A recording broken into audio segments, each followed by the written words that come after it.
pas magnifique ce petit pied de piment végétarien. J'ai déjà récolté un petit peu dessus. Je le trouve sympa. Je vais le rentrer parce qu'il commence à faire froid la nuit.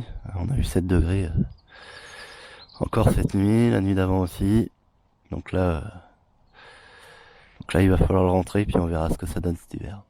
Bon, je voulais vous faire une petite vidéo. Bonjour à tous. Très très rapide. Là, on est le soir, donc de toute façon, ça va être rapide parce que la nuit commence à tomber. Et à la base, en fait, je voulais vous faire une vidéo sur les thèses de haricots de Perceval que j'ai voulu faire cette année. J'ai voulu vous faire un retour plus tôt, mais j'ai pas pu, et du coup, entre temps, beaucoup ont séché. J'ai commencé à couper certains haricots pour qu'ils sèchent, pour que je puisse enlever tout le tutorage et tout. Donc j'ai pas pu vous faire ce retour, mais je vais vous en parler quand même rapidement maintenant, et je vais vous faire un petit tour du potager très très rapide, mais voilà, ça va pas durer longtemps. Une petite vidéo. Donc, vous voyez ça, j'ai coupé ces pieds-là. La plupart des gousses étaient arrivées à terme je vais récolter les graines. Ce sont les haricots kilométriques rouges. Donc ceux-là, je vais récupérer les graines parce qu'ils ont extrêmement bien produit de biomasse et aussi de haricots plutôt pas mal. Donc c'est une variété que je veux retester, ce qui n'est pas le cas des autres haricots kilométriques qui étaient un peu plus loin derrière sur la parcelle. Donc les haricots kilométriques blancs et violets, qui n'ont beaucoup moins produit en biomasse, qui ont quand même un peu produit des haricots, mais je trouve ça quand même très intéressant d'avoir eu autant de biomasse. Enfin, ceux-là ont vraiment bien poussé, hein. Ils ont fait des très belles tiges, très costauds, et voilà, pas mal de haricots. Et donc ceux-là, je garde les graines. Je vais garder les graines aussi du haricot green tie, que j'ai pas eu trop l'occasion de goûter, mais qui a fait aussi pas mal de pousses. Donc j'en ai gardé, voilà, j'ai regardé un peu toutes les gousses pour l'année prochaine pour tester, à voir si je les garderai l'année prochaine. On verra bien, mais en tout cas je vais retester ça. Toutes les variétés dont je vous parle, pour rappel, sont d'origine africaine ou du sud, plus généralement Madagascar, etc. Du coup, c'est pour tester, pour rappel, pour des haricots qui résistent à la sécheresse et la chaleur, parce que depuis quelques années, j'ai mes haricots qui brûlent liés à des coups de chaud. Quand il fait plus de 40, les haricots souffrent énormément, même en arrosant. Donc ils ont tendance à cramer et à produire beaucoup moins. Ça n'a pas été le cas cette année, mais voilà, on va dire une année sur deux, ils crament. Et donc je veux trouver des variétés qui résistent bien à la chaleur et la sécheresse pour avoir quand même une production de haricots. Alors à voir si ça marche, hein. Tout cela ce n'est que des tests, peut-être que je trouverai d'autres solutions, mais en tout cas voilà, je suis dans des tests variétals pour l'instant. Le pois d'Angole qui fait une jolie tige, une jolie plante, mais qui ne fait pas de gousse. Donc de toute façon ça c'est quelque chose que je garderai pas. Bon, pour l'instant je l'ai laissé, mais ça ne sert pas à grand chose. Le niébé qui est en retard, on va dire, mais qui a quand même produit, et c'est quand même une plante je pense intéressante pour les fortes chaleurs. Une plante africaine d'origine. Donc j'ai quand même gardé les graines également pour tester l'année prochaine. Alors ça, c'était des haricots tout à fait classiques, hein. Il me reste encore quelques haricots qui se battent en duel. Les Montegusto pour rappel, et les Rocancourt nains en bas. J'ai préféré les Montegusto qui sont rames. Déjà les rames je préfère parce que c'est plus pratique. Et en plus ils sont hyper productifs et extrêmement bons, sans fil, excellent les Montegustos, donc ça je vais les refaire. Et les haricots nains, j'en sème de temps en temps, mais en fait je suis pas hyper fan. En plus ils sont moins beaux les Rocancourt, ils sont moins bons. Du coup voilà, je reste sur les rames. Ça, les rames, je pense que je vais arrêter de faire des nains. Il me reste encore des graines, mais je vais arrêter d'en faire, je pense. Voilà, bon de toute façon tout est mort ici, hein. Pour donner une idée des haricots kilométriques, de la taille que ça fait, voilà, ça fait quand même une belle taille. Voilà, ça va plus loin que mon coude, ça dépasse largement la main de mon avant-bras. Voilà, c'est quand même assez grand. Ici, on a la fin des courgettes. La fin des courgettes. Pour revenir sur l'haricot, pardon, je vais vous montrer les graines après hein, que j'ai mis de côté. Enfin bon, voilà, je passe à la suite sur la visite du potager. La fin des courgettes, j'ai quand même quelques courgettes qui poussent, voilà, qui finissent. Enfin, on va dire qu'elles finissent leur cycle. J'ai quelques-unes qui restent, mais bon, c'est vraiment la fin, hein. Vraiment la fin. Donc voilà, elles ont plutôt bien donné. Enfin, dire relativement bien donné cette année, mais quand même moins que les autres années. Donc je pense que c'est lié à mes semences. Je vous en ai déjà parlé, mais j'ai eu un souci avec les semences et une début de saison un peu chaotique. Toujours les choux chinois qui commencent à pousser.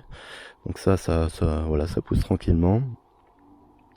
Peut-être un peu à l'ombre. Alors je vais peut-être couper tout ça. Le chou qui est là, je me demande s'il va faire quelque chose un jour. On m'a vendu ça comme du, enfin c'est quelque chose qu'on m'a donné, mais comme du chou rave. Mais j'ai l'impression qu'il est en train de paumer. Je sais pas trop ce que c'est comme variété, mais c'est pas du tout du chou rave en tout cas. Les poires de terre. Poires de terre qui poussent bien. J'adore ça franchement si vous avez l'occasion de voir des poires de terre toucher le feuillage, c'est extrêmement doux, c'est cool. Franchement, j'adore ça. Je trouve ça trop sympa. Donc elle commence à faire des fleurs. Donc les fleurs sur les poires de terre, c'est très épars, hein, il y en a pas beaucoup.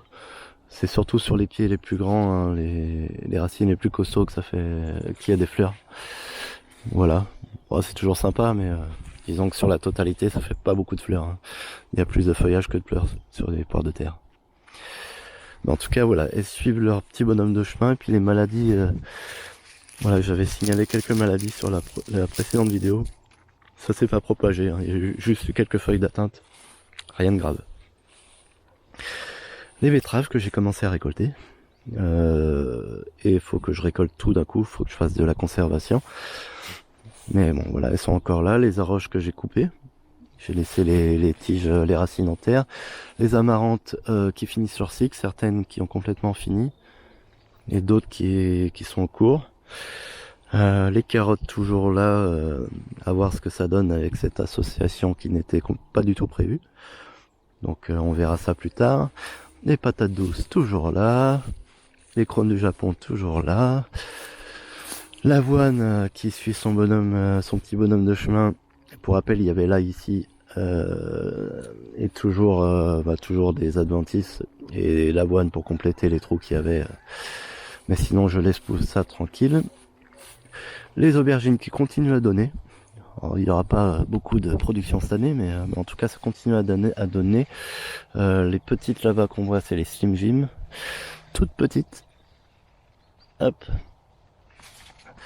Et voilà, bon, j'en récolte de temps en temps, par-ci par-là. Donc là, on est le soir. Les fleurs se sont un peu refermées, mais c'est vraiment des fleurs magnifiques, les aubergines. Pour moi, c'est les plus belles fleurs du potager. Franchement, elles sont extrêmement belles. J'adore ces fleurs. Dommage que la production cette année soit pas au top, et puis en plus il a pas fait super chaud, donc pas génial. Les tomates, c'est vraiment la fin, hein. Là faut que je nettoie ça, mais il n'y a plus rien, hein. Tout est mort. Le mildiou a enfin fait son œuvre, j'ai envie de dire. Il a été calmé par la chaleur, mais je vous avais dit que je m'attendais à 15 jours et puis que ce soit mort, mais en fait la chaleur l'a ralenti, et du coup il s'est bien passé il y a plus d'un mois avant que ça rétame les tomates, quoi. Donc là pareil, hein, même le pied spontané de tomate cerise est mort. Bon, il y a une repousse là quand même, mais bon, je m'attends pas à ce que ça dure longtemps. Les concombres c'était mort depuis un moment. Ça c'est les aubergines qui n'ont jamais donné grand chose, hein. C'était pas le meilleur endroit pour elles. Voilà, vraiment quelques échecs au niveau des aubergines cette année. Les cosmos qui sont toujours là, qui continuent à nous faire plaisir de leurs fleurs. L'avoine qui pousse très très bien, que j'ai semé directement dans le paillage là où il y avait les oignons auparavant. Ici, les patates douces toujours, qu'on récoltera peut-être d'ici un mois, hein, les patates douces. Le Survivor d'il y a un an, le poireau, le gros poireau, non, je sais pas d'où il vient, ce qu'il fait là. Et je suis étonné qu'il soit pas monté en fleurs. À chaque fois ça m'épate, mais voilà. En tout cas, un poireau. Pareil, sur cette parcelle de tomates, tout est mort. Il reste quand même Oh, je repasserai quand je taillerai, je récolterai les petites dernières tomates qui sont encore mangeables. Il n'y a plus grand chose. Hein. C'est vraiment à la fin, faut que je finisse de nettoyer. J'avais déjà enlevé quelques pieds là, mais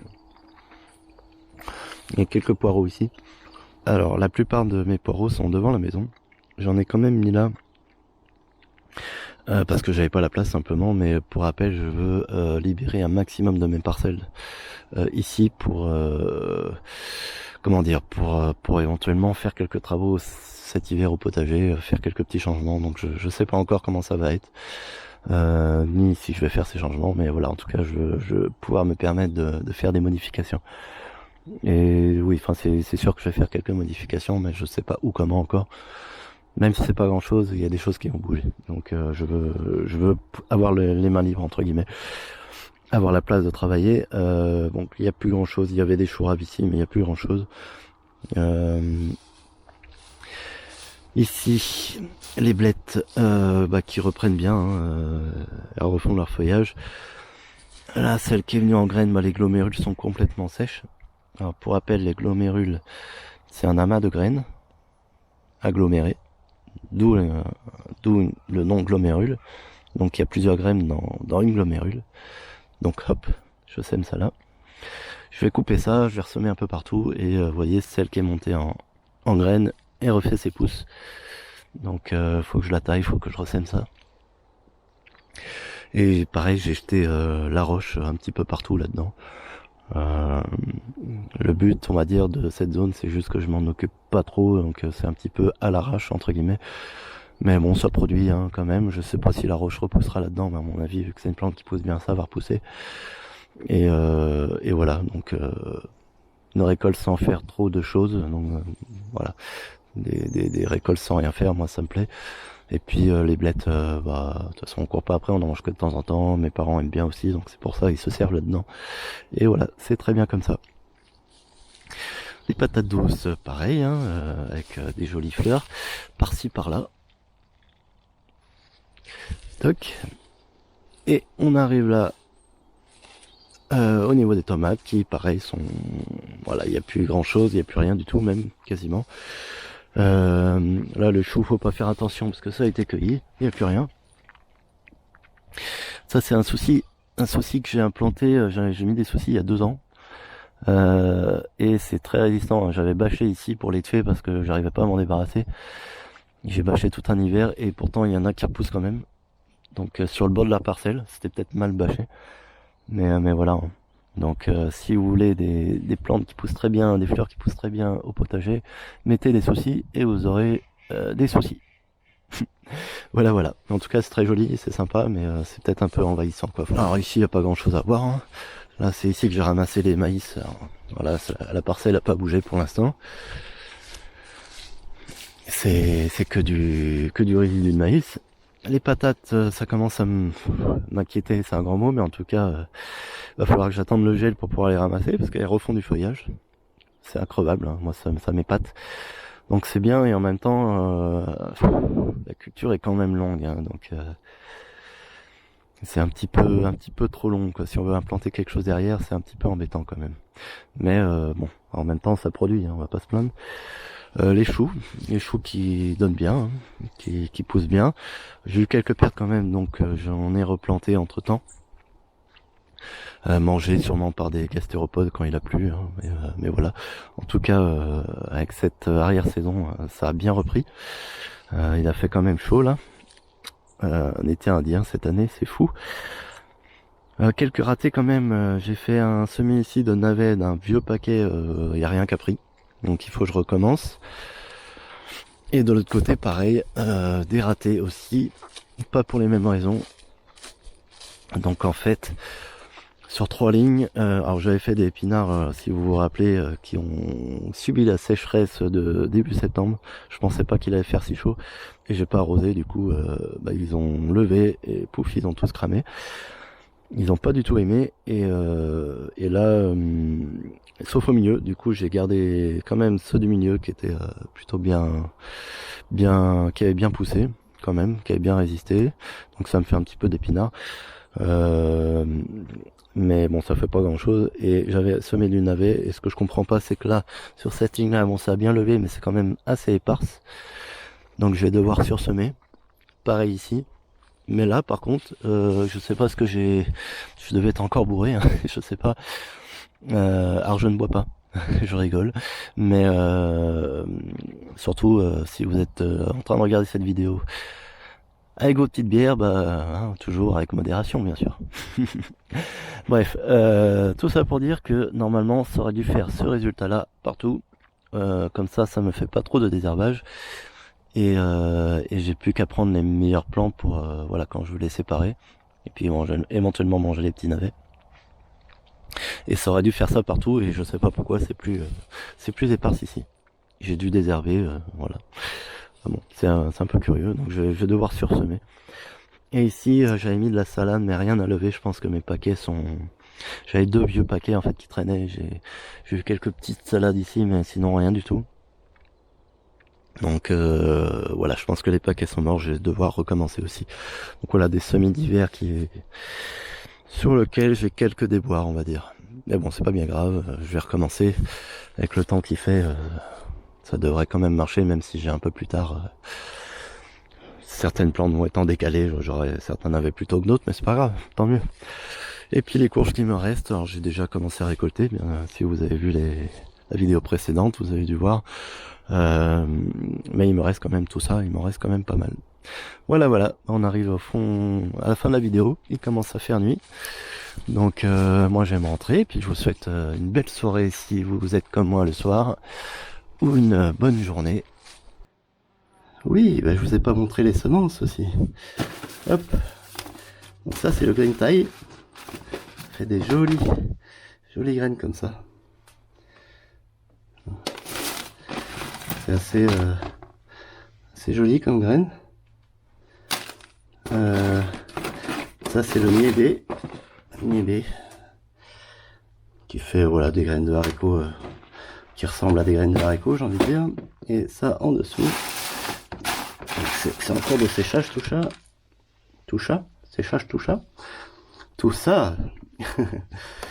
Et tout ça, et ça c'est les haricots, comment dire, les haricots kilométriques rouges. Voilà. Allez, à bientôt. Avec un outil, ça va être plus facile. Alors, voilà. Et voilà. Ouais, c'est pas si mal. C'est pas mal. Ouah. Alors.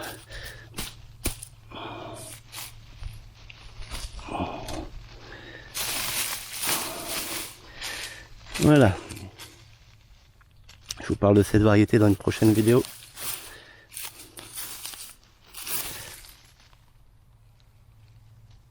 À la lumière. Ouh.